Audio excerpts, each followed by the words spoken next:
Oh, hello.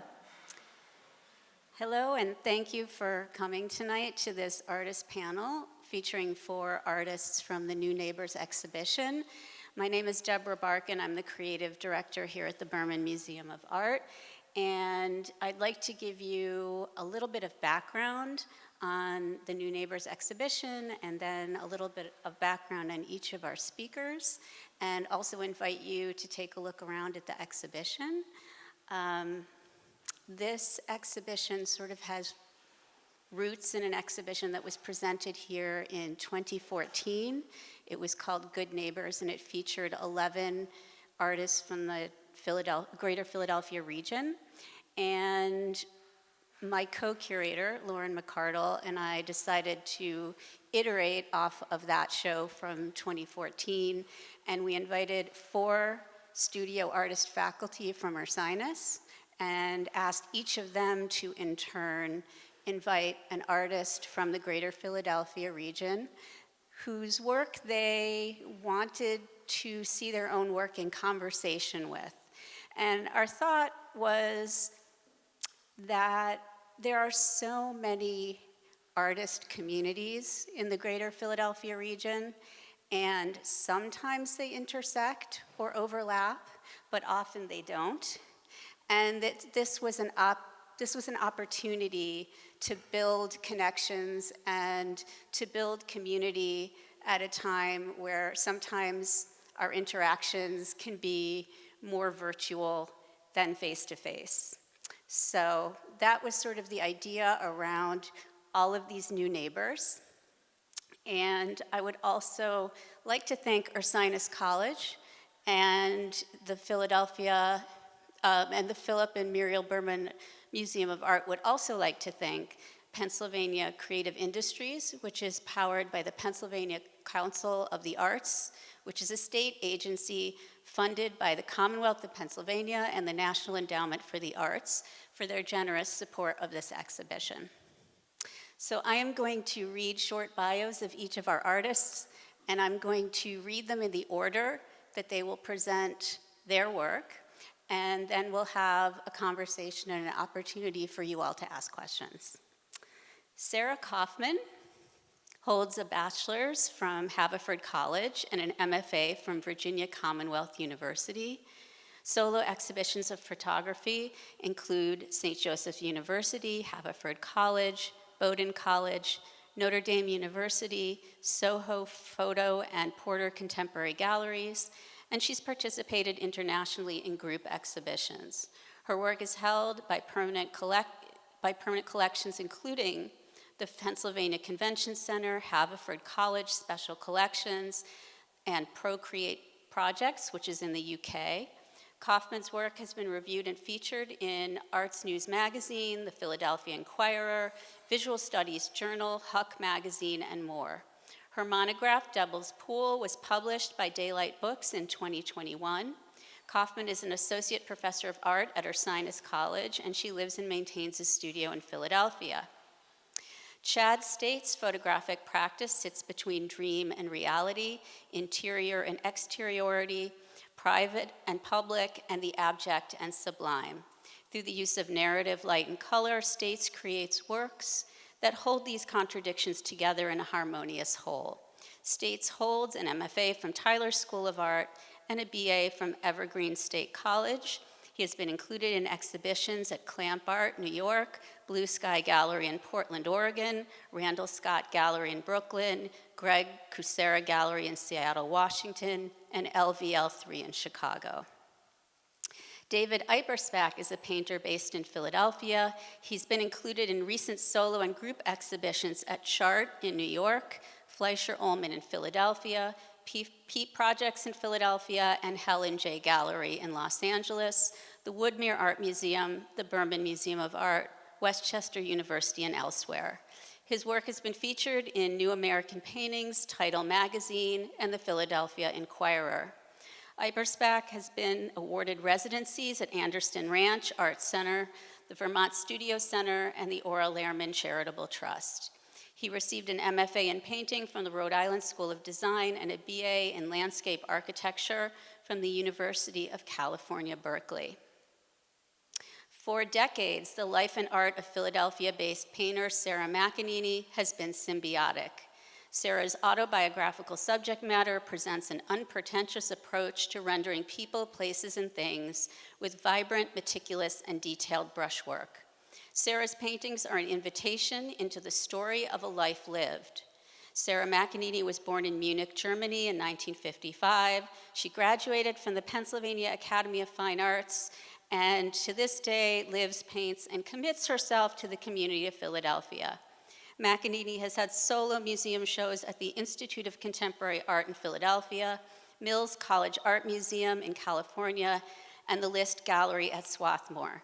She has been in over 70 group shows throughout the Mid-Atlantic region and has had consistent solo exhibitions in New York and Philadelphia over the last 20 years. McEneaney's work is in the collections of the Mills College Art Museum, the Newburgh Museum of Art in Purchase, New York, the Philadelphia Museum of Art, the Pennsylvania Academy of Fine Arts, Bryn Mawr College, the Rhode Island School of Design, and the Minneapolis Institute of Art. McEneaney has had artist residencies at the Tyrone Guthrie Center and the Bellingen Arts Foundation, which are both in Ireland, and the Joan Mitchell Center, the Chinati Foundation, Yaddo, and the McDonald Colony.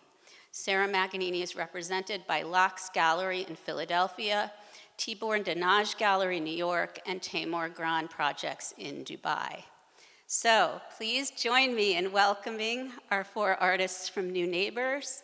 And we are going to start with Sarah Kaufman, who's going to share a little bit of context about the work you see exhibited in the front gallery. That's me. All right, so I'm going to go back in time to give some context and also, I think, help illuminate the threads I see that relate my work to Chad's work. So a project I called Moments of Absorption, where I was looking at people in their homes, asking mostly strangers, sometimes people that I knew, if I could come over and photograph them in their domestic routines, kind of alone with their bodies and spaces, taking care of themselves in their homes. And I would spend a day with people trying to kind of get to know them and break these barriers between us, see if we could work together using that discomfort to make photographs.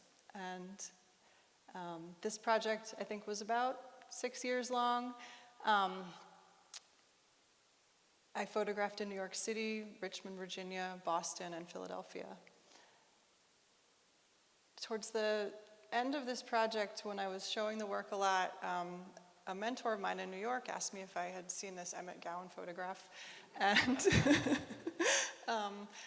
I had forgotten about it, but I had looked at it a lot in undergraduate school. It's a photograph of his wife, 1971 or 2, in a barn, and I fell in love with it again when he reminded me of this image.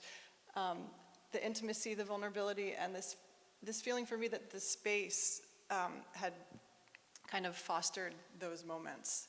And so when I saw Chad's work the first time, I immediately recalled this image and how much it had meant to me at a certain time. So moving on, my next body of work that I transitioned into was photographing people, bathers in the Wissahickon Park in Devil's Pool, which is a swimming hole. It's in the city, it's in this green space in the city, and I was really drawn to the figure in the landscape, relating to the environment, like I had been thinking about people in relation to their homes, but kind of extending from that very romantic view of the land and the people, and kind of then moving into this, looking at this visceral connection, the danger of the place, and also quieter moments of contemplation, moments of connection, and really feeling like the place itself was fostering that for people. Sort of a sense of awe, reverie that would come out of this. And so that culminated in the book published that Deborah mentioned, Devil's Pool. Whoops. I'm screwing it up. Hold on. There we go. It's lagging. And so I finished that project and then moved on to take those ideas into Philadelphia more broadly, into other green places, green spaces, community gardens, urban farms, just neighborhoods on the street where I felt like I could look for that connection among people in the landscape, more broadly. And so that's what I'm working on now. That's the work I'm showing here. And then sprinkled in with that, I'm photographing trees in the Wissahickon. After 7 years of hiking through different trails to get to Devil's Pool to photograph over and over again, I realized I had this whole collection of images of trees on my on my phone that I had realized were emblems of my own relationship with the landscape. And so I set out again to rephotograph these places, these trees, with my camera and set up, my film camera, and set up more composed images of that. All right. I hope that was not much more than 5 minutes. Chad? So, here we go. I'm Chad States, so here's some of my photographs. As my bio said, I'm interested in contradictions. So when I make a work, I'm interested in holding together two very different things. So here you have this image of debasement or something that's kind of abject to a degree. This is actually a picture or series of pictures of my partner peeing. But what I like about them when the contradiction holds is that there's something sublime or there's something transcendent about them at the same time. So it's both this contradiction, right? This kind of base thing that's happening, and it starts to feel like larger and more beautiful. I mean, beauty is a large one for me. I definitely want my images to feel seductive and for there to be drawn to them to a degree. Well, not to a degree, completely drawn to them, but also feel a slight repulsion towards them when you understand the subject matter and have that kind of sense of dislocation maybe of what you're actually looking at, and what you might have found beautiful is maybe something that is pushing against you in some way, to maybe something slightly disgusting, but it transcends that, you know. So, yeah. So, I mean, maybe connection to, we can talk about this later too. The landscape obviously is important, right? I'm interested in making these kind of abstractions. You know, I think as another contradiction, photography is so kind of embedded in representation, and I'm interested in pushing that towards the abstraction. You know, of course, when you make a photograph of something, it has to be of something, right? There needs to be something in front of the lens, so it needs to be representative in some way, but how can I push that away from that into something that's just more abstracted and starts to feel a certain way? Definitely interested in the way these feel, right? And how you just hopefully react to them, just the vibe, as it were, right? And you can feel something towards them and not necessarily understand what you're looking at, but that doesn't really necessarily matter to feel them. So there's lots of these. I think some of the fun things, and just as a side, is just I never know what I'm going to have, what shape is going to be made, how light's going to react, and that's kind of the fun thing about photography too. It's just like there's a kind of a magical moment where the image kind of appears, right? Yeah. So, thank you.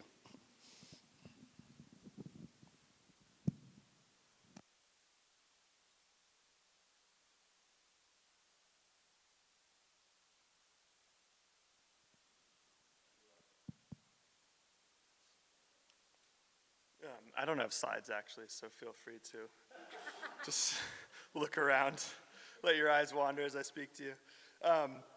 On view are 8 paintings of mine, kind of intermixed with Sarah's here. And these 8 paintings are representative. They're kind of slices of larger bodies of work that I've made over the past 2 or 3 years.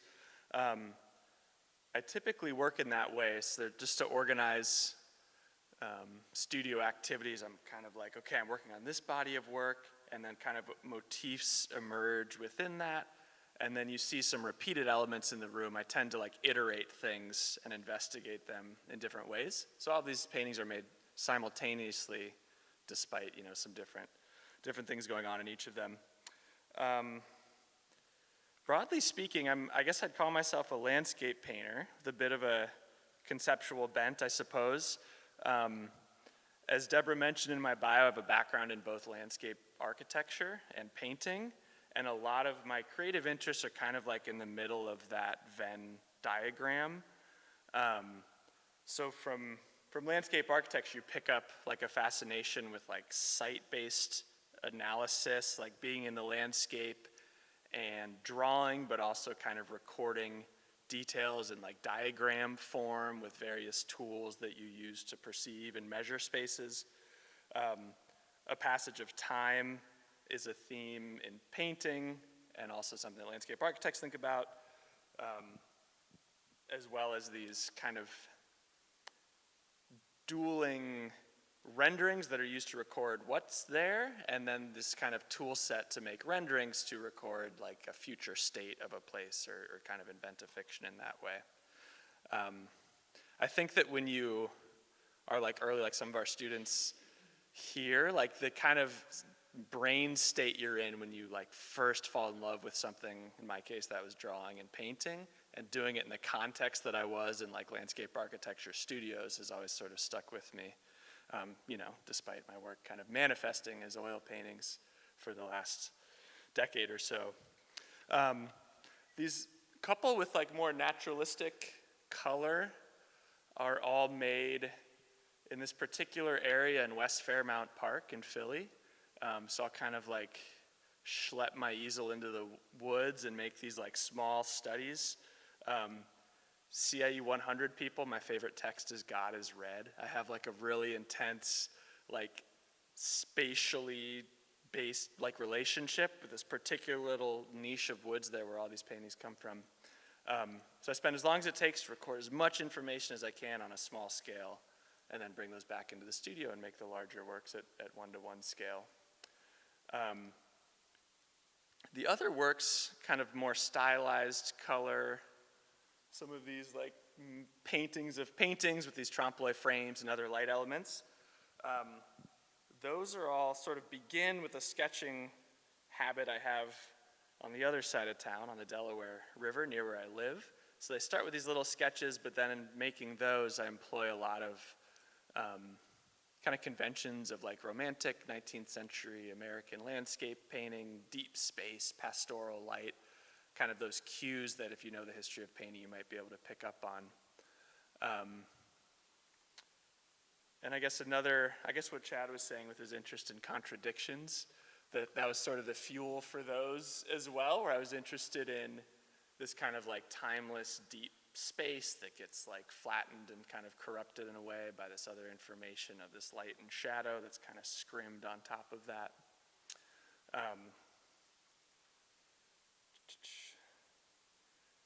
Everything in the room, and this is true of all of my work, is always depicted at 1-to-1 scale. That's like a preoccupation I've long held, again, kind of a holdover from an architectural training. People have been asking about the tape measures. That's like to really foreground, yes, we've been talking about it in class, foreground those decisions and kind of implicate the act of looking that I really value, just like direct phenomenological perception. So some of these other tools and measurement devices are kind of indications of that to really drive home that value in sort of taking the time to like look closely at our surroundings and kind of be faithful to that experience and record it and use painting to share it with others with the hope that maybe they're able to like slow down and look more closely and sort of reap the benefits of that practice as well. Sarah.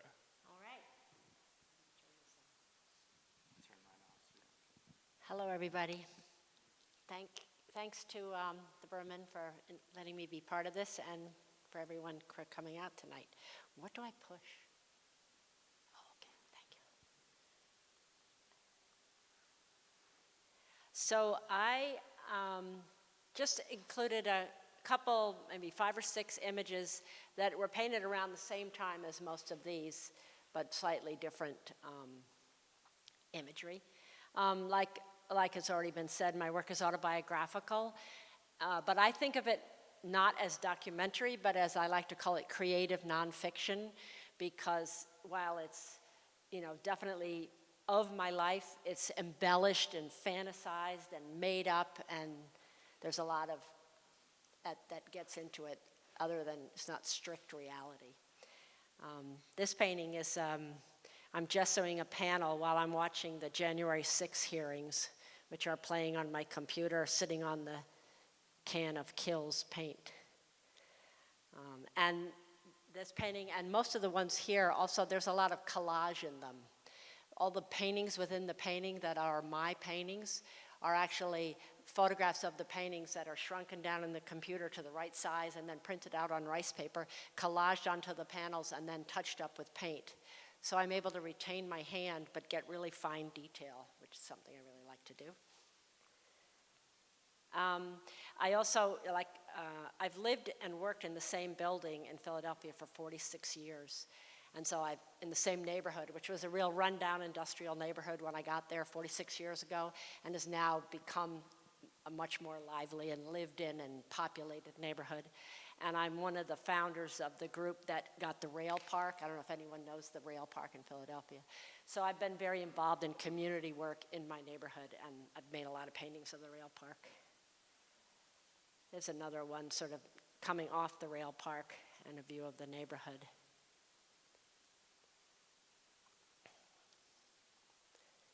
This one's a little different. It's a hotel in Washington, D.C., where we had a room that was up high and you look down on a swimming pool. And I've always been interested in water and bathing, and done a lot of water and bathing paintings. So it's a little bit of an outlier, but this has some similarities to you with the window. And sure. Yeah. But like other topics that have come up, intimacy, that's big for me, and that have come up amongst us here. And then here's one, that same yard, that the painting behind the screen is like you're looking in, and then that one you're kind of coming out.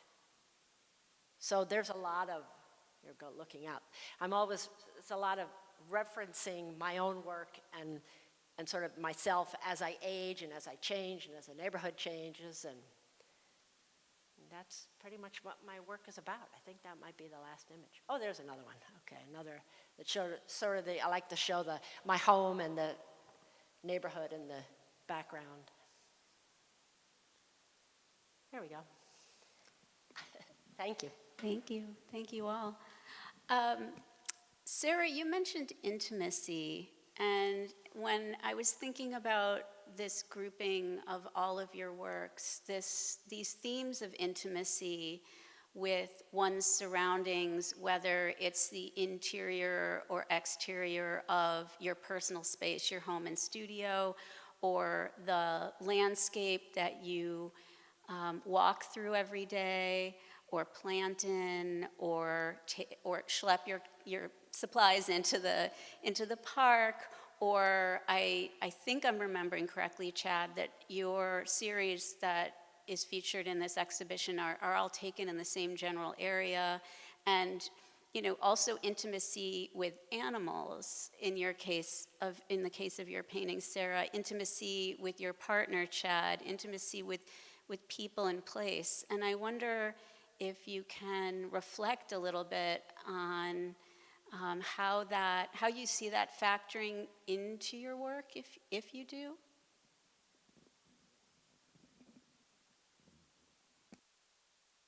I feel like for me it's right there, and like I said, I do sort of embellish or fantasize, and I also leave things out. I don't tell everything, but it's kind of by looking inside and taking that story out, they are inherently intimate. And also, I think of them as places or scenes that people, by looking at them, can take themselves into them and be a part of it.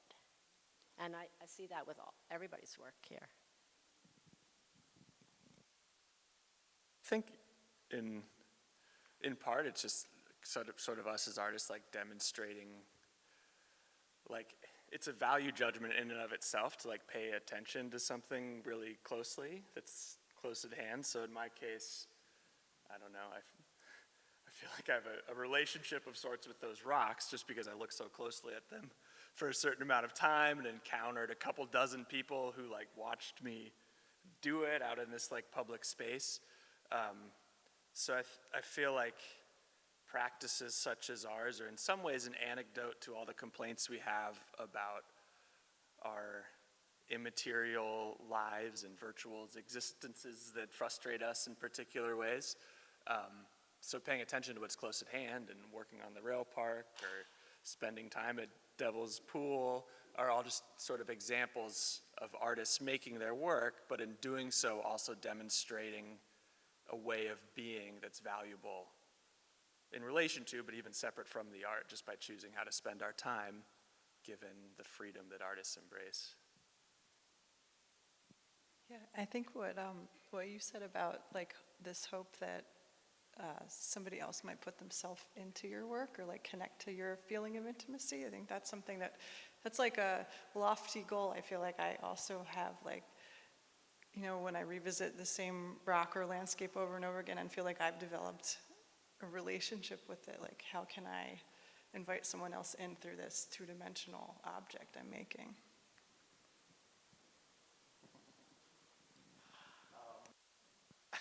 So I'm thinking about, I've made work about my partner and about peeing, and there's just an inherent intimacy to that. And I'm going to tell a little anecdote of how I started that.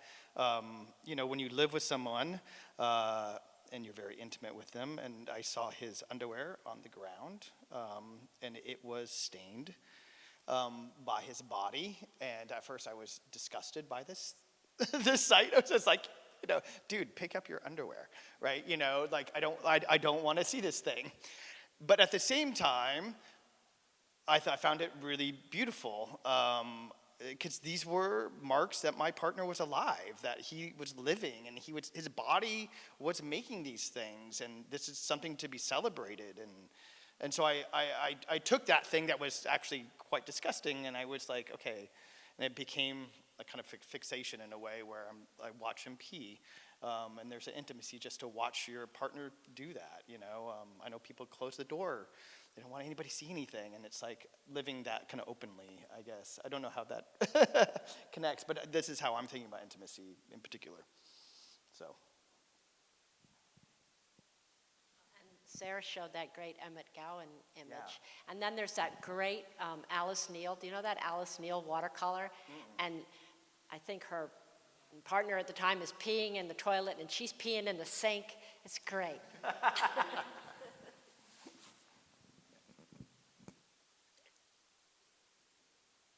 Chad, you talk about all of these tensions in your work.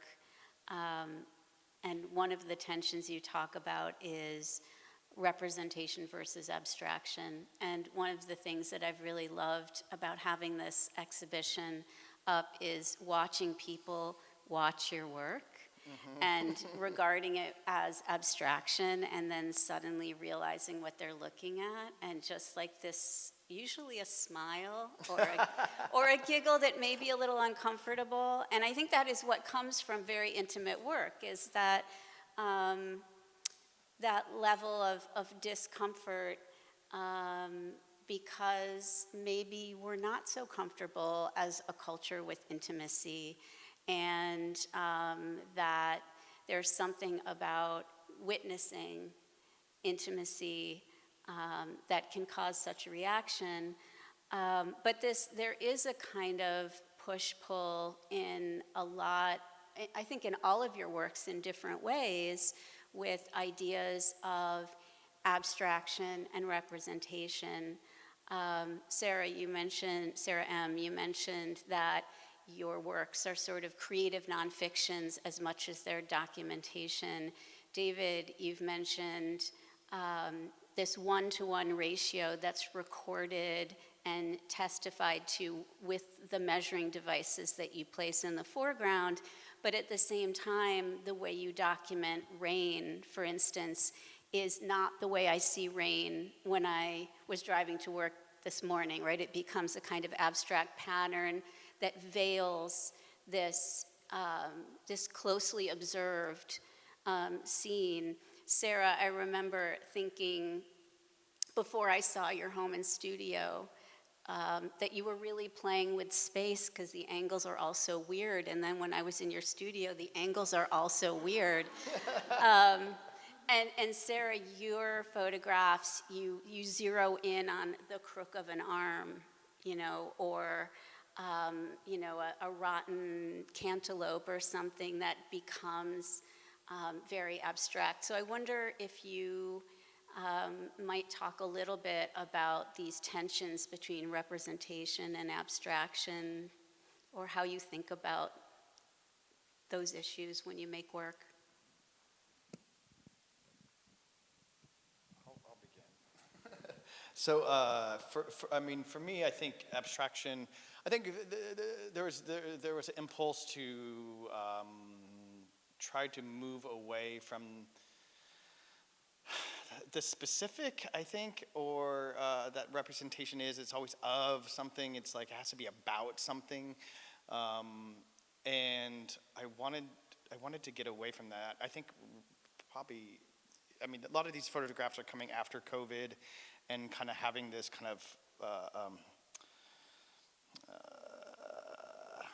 I don't know. I wanted to shift into thinking about something larger than all the specific things that were happening, and I wanted to think about something bigger. And so abstraction was a way for me to get there. Instead of like this is about this. I wanted to just to have a larger feeling. Am I making sense at all? And so there was kind of, and then with photography, you're always representing something. And so I wanted to push that away as far as I could to try to zoom out and feel something a little bit more cosmic, as it were. And to put my thought and my energy in that headspace instead of the fraughtness of the culture at the time, which felt very toxic and you know what I mean? So. That like cosmic thing with your work and the more overarching like universality of it, and then in contrast with like the total like intimacy of the moment that we all experience every day of going to the bathroom. Right. It's like I love that so far away but so close kind of thing. Yeah. In my work, photography, my work's always very visually representational, but I think in this work here, it's maybe the tactile sense in the sensory senses that the images might bring up of like what it's like to touch something or to feel a plant scratching your armpit that might call to mind like the more abstract ideas that we could kind of get at when looking at something that is representational. I'm also thinking about time as like this abstraction in both of your paintings, and like these seem so photographic to me as these like almost triptychs, like multiple moments happening at once or simultaneity happening. I like that tactile sense. I was thinking about these rain paintings. Often people have come into the studio and seen these and said like, oh, I can hear the rain, which is a weird kind of tactile sense that engages a different sense other than vision. So I'm like, oh, that's like the white noise filter over the landscape that I've painted, very earnestly. For me, the rain was about time. It was like a way, not just to make a seductive visual effect, but also to like, kind of like the shadows do, like really insist that this is a singular moment, which sort of foils the kind of geologic subject matter, particularly in these rocks. So you have this like super collapsed image of something that could be 10 million years old, and like the split second of time of like a raindrop hanging in the atmosphere. Thinking about abstraction in like an art historical sense, I'm like, I get a kick out of these formal devices and the grid and these like floating circles. I made abstract paintings for a long time before I made representational paintings. So I like enjoy that kind of formal design process, but often when I deploy it, I'm like looking for things that aren't like totally indebted to like modernism or like the painting tradition, but it's more from like for example, those circles correspond to the sky at those times of day mapped onto the positions of the shadow falling on that sundial. So it's always like an informational layer that becomes graphic rather than merely a formal device is kind of how I get my way into making those decisions.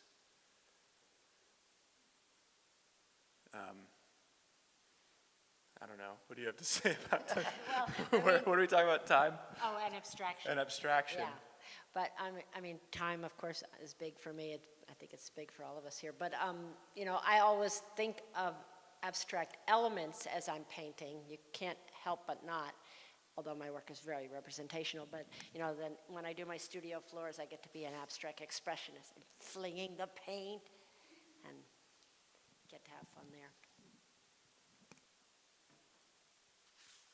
Well, time is an abstraction, so that does work, but I think this idea of time of day, light is also embodied in all four of your works, thinking about photography as indebted to light, photography, which is light drawing from the ancient Greek, and thinking about, you know, Chad, when I saw this series for the first time, all I could think of was, it's volcanic, you know, and the light looks so volcanic in your work, and the way that we've installed your four images, it's sort of, the sun sort of goes up and, you know, you can sort of see the sun moving through the sky, or the time of day changing.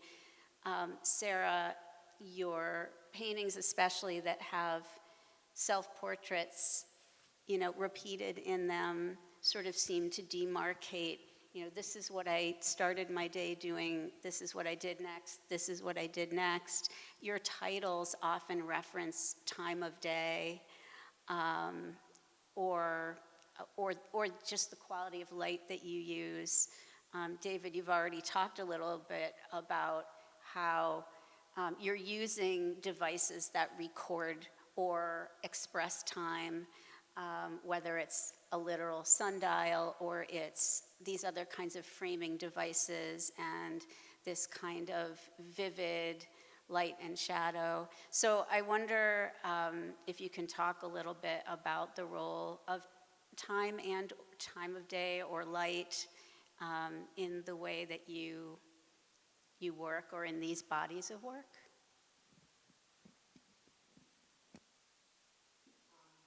So for me, color is a lot of how I denote time. This painting, red for me denotes nighttime, sleeping. And even in this one, you know, it's like the morning is darker and then the center part is noon, M-N-N, morning, noon, night, going from right to left. So I use color specifically. I've never been big on shadows per se, but I use color to denote time and change. Like this is another night one here, so again, it's very red. How do you get to red? Yeah, how did you get to red? Red is, I don't know, red's my favorite color, if I have to pick one. Okay. And it just happened. Like in this studio one, that's a nighttime studio because you see a little tiny bit of the skylight and that's the dark sky. So I used a dark blue-gray for some reason there. And I like to think of color as defining time of day. And, you know, I do that thing of the same figure moving through a story. Like I love those Italian Renaissance paintings when the stories of the saints where they're moving through a landscape, you know, and so that's sort of how that comes. And because my work is narrative, I like narrative. And I think it's a nice way in for viewers too. That's like, regardless of specialized training, knowledge of other paintings, whatever, we still feel like a rhythm of some sort every day. So that's like a point of access that I think is cool. Like if you walk up to your nighttime painting, you've clearly felt that sensation of fluorescent light indoors at night. So I think it's like, there's something kind of accessible and democratic about foregrounding that always. Yeah, I think I'm more interested in the quality of the light than the specific time of day, but for me, like, it's the quality that can evoke a feeling. And I think we're all doing that anyway, but like, I think I'm just responding to it in the moment. Yeah, Yeah. I'm just thinking about beauty. Yeah. Like, that's it. Yeah. You know, at the time of day I'm photographing, it's like, well, I mean, it's like, you know, me and my partner are hiking up to a mountain, to a viewpoint, and watching the sunset. But it's really so we can watch the beauty and participate in that. And so, Participate in it, yeah. yeah. Your work, I get such a feeling of cycles. Like, I don't know if it's sunrise or sunset, and this like, also with the action that's going on, it's like this daily, repeated kind of renewing of the kind sense of ritual. of awe. Yeah.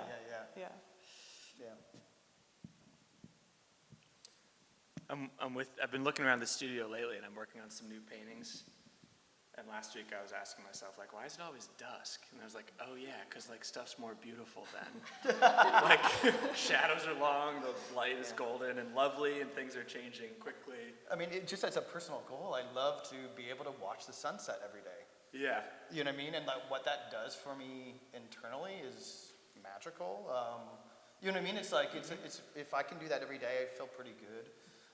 You know what I mean? I think that's some of your connection to the land as well. There's that like connection to what nature, or what the landscape does to us psychologically, and how it affects us, and how I need it. I assume most people do, and they don't realize it.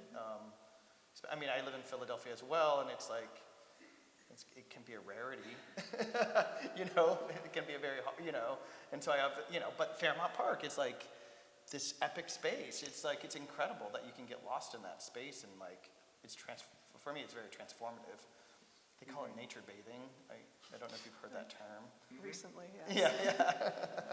There was a bald eagle nest in West Fairmount where I've been making a lot of this work. So earlier this spring and summer was so fun. I mean, we're all like ritualistic people inherently as artists, I think, but my ritual overlapped with this eagle nest. And then I got to see other people's ritual, which was coming after work to pull out their binoculars and check in on these eagles. So it's kind of this just like super lovely side effect of like devoting to, you know, the types of things that crazy people like us like carve out the time for. Yeah. I mean, I think there's when you say that's like the act of sharing those things. I mean, I'm also thinking about what you're doing, right? There's act of sharing the landscape, and that's, I feel like when I think about the landscape, it's like, or the natural world, as it were. Again, it's like there's culture and there's nature over here, and I don't know if we can always share in culture, but I feel like we can share in nature, and that's a good common ground to begin a conversation, at least, you know. So. And Sarah helped get a park built. Yeah. Which is awesome. Yeah. We were talking about that in class last week. We have some of my students here, and some students, as they should, are thinking about like, how do I make political art? And I showed you as an example, because I remember when I first saw you, present publicly in a panel discussion at Locke's in like 2015, 2016. Oh, yeah. And you were showing a lot of those rail park paintings. And I said, hey students, this is a version of that. And I remember you said something, well, like, I'm an artist, so I make my own schedule, so there's no excuse for me not to go to the community association meetings. And then you made all of those paintings that helped us like see the park before it existed.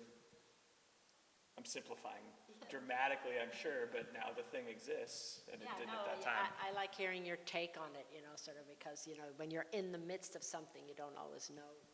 But, it was, because I lived in this neighborhood for so long, and it was a train line that when I first lived in the neighborhood, the trains were still running on it. And I rode that train. It went into Reading Terminal, which is now the convention center.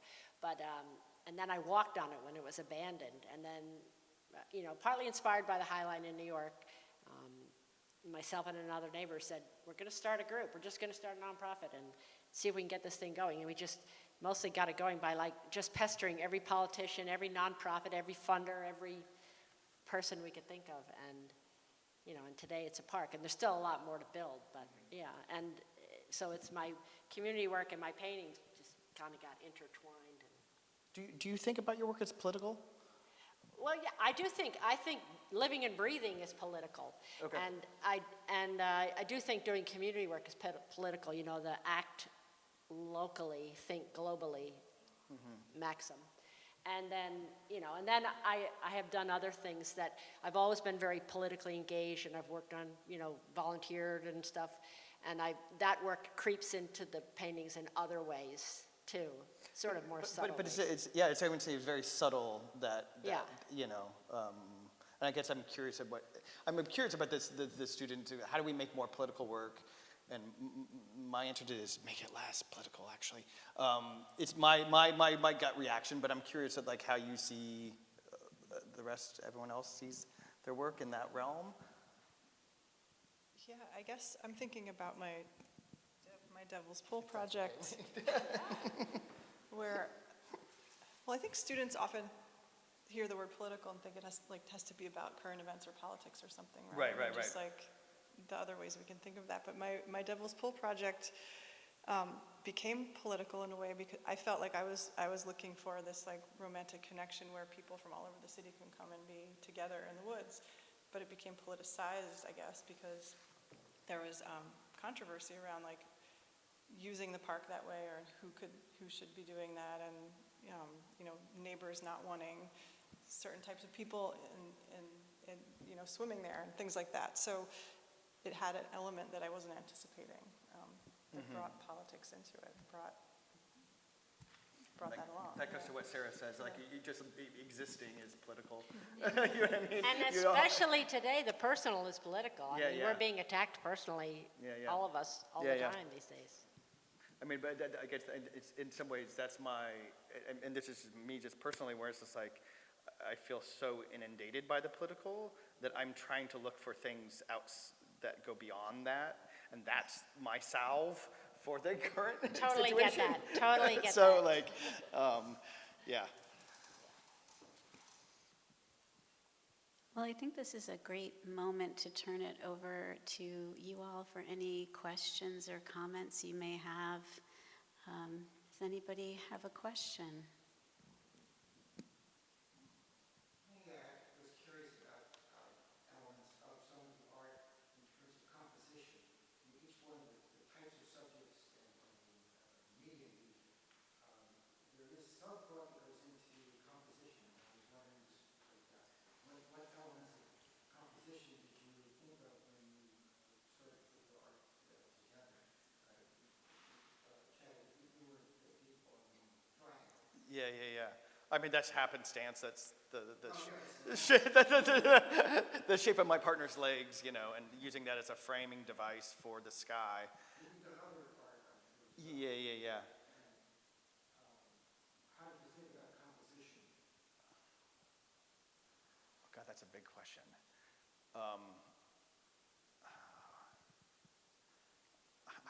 I don't know if I do that. I mean, there's an intuitive. You just take what's there and it has its own composition. Well, yeah, and I was going to say that it's an intuition. I don't know of how much I don't know how to answer that. I'm sorry. Like, That's what makes you an artist. but there is there's like, it's not like, We'll just go down the line. yeah, maybe it'll come out. I guess I think my approach is like responsive to what I'm seeing. I don't know if there's a better answer for me than that. And then I use a square format, like on a very structural level, a square format camera film that I'm always wrestling with, like how to get people to work in a square, and I find that exciting for some reason.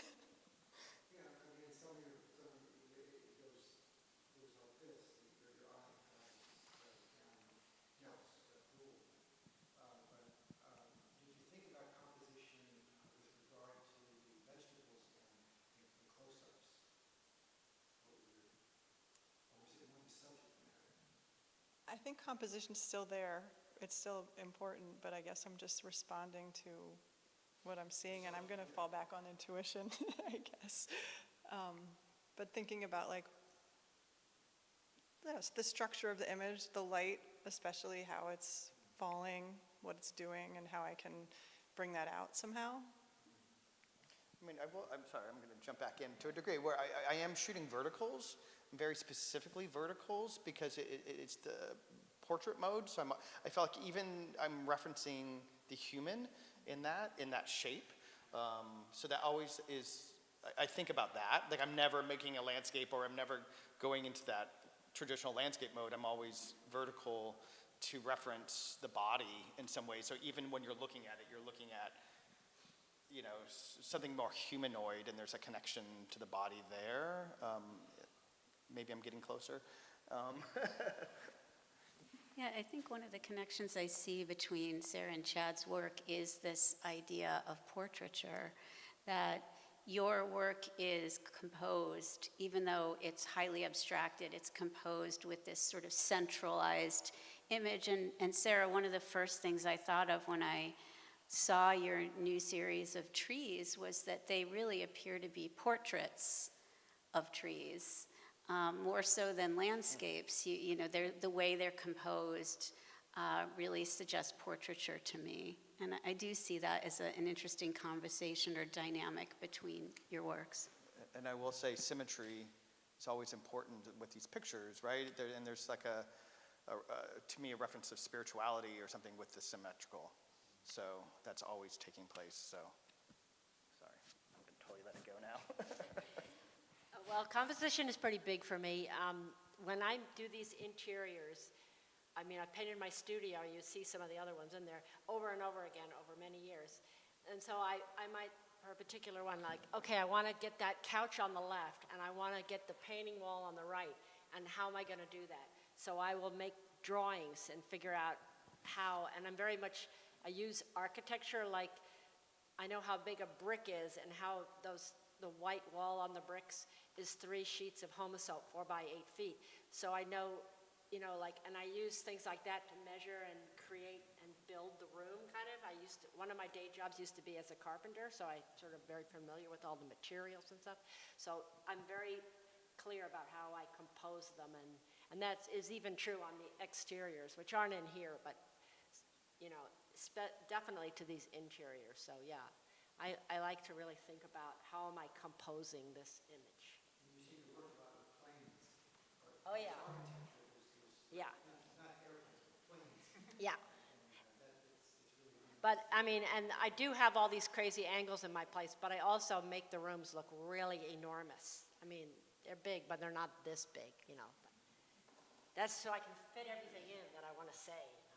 I keep thinking about, since they're your own spaces, like the composition of the spaces themselves, like where you're hanging things, and you know how much is real versus how much is invented for the painting. And but I really want to know about this corner cabinet that's just standing in the middle by the stairs. Yeah, that is real. That's a corner cabinet that belonged to my grandmother and then was in our family home, and I ended up with it.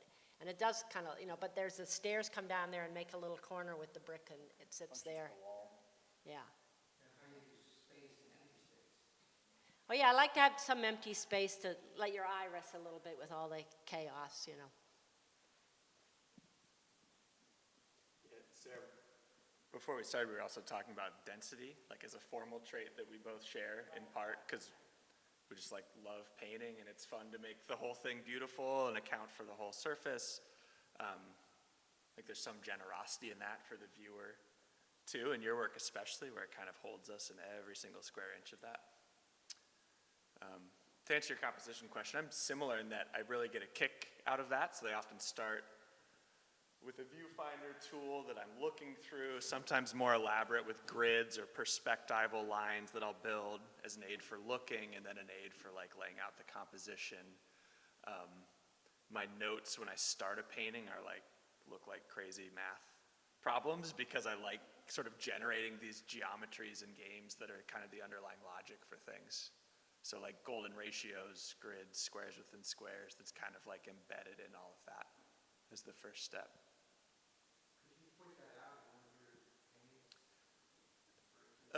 Like the sundial painting over there, I referred to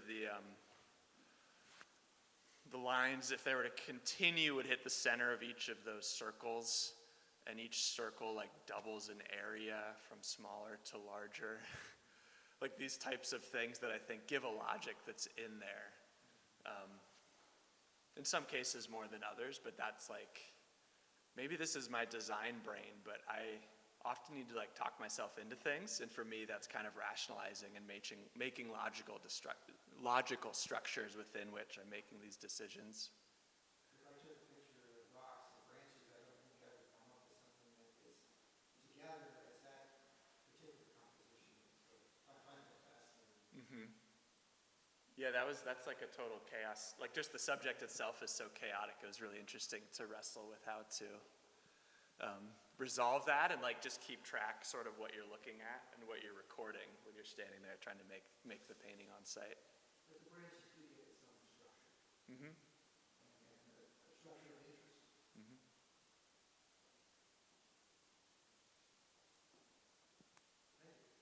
Thank you. Any other questions? Sharon. This one's gonna kind of require you to dig back through memories a little bit. But just curious as a former grad student, can you like recall a time where thinking about like artistic freedom and processing that freedom, can you think of a time where it was like a breakthrough moment for you and you really had like this breakthrough reflecting on all the freedom you had? That's kind of a big abstract question, but. I've got something. So when I was in art school, and I was at the Pennsylvania Academy of Fine Arts, and you'd often be in a big room that might have some plaster casts standing up, you know, and then there'd be a figure model and everybody be painting the model. Well, I one day looked around and I just painted the whole room and painted all the people, and the model was tiny, and that kind of took me to like, that kind of took me to where I'm, my whole, in a way, that thing. Can you rephrase the question? Yeah, I guess, yeah, sorry. I guess, like, can you think of a moment where you really processed the freedom that you have as an artist? Or, I guess, like, to put it in a different, like, phrasing, like, what does freedom as an artist mean to you? Or just having freedom of expression and creation?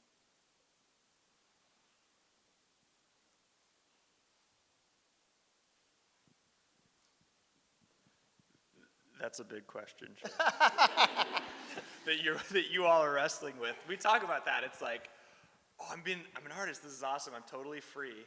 I go into my white-walled room alone and like make magic happen, which is totally liberating, but then also totally crippling because it's hard to know where to start, right?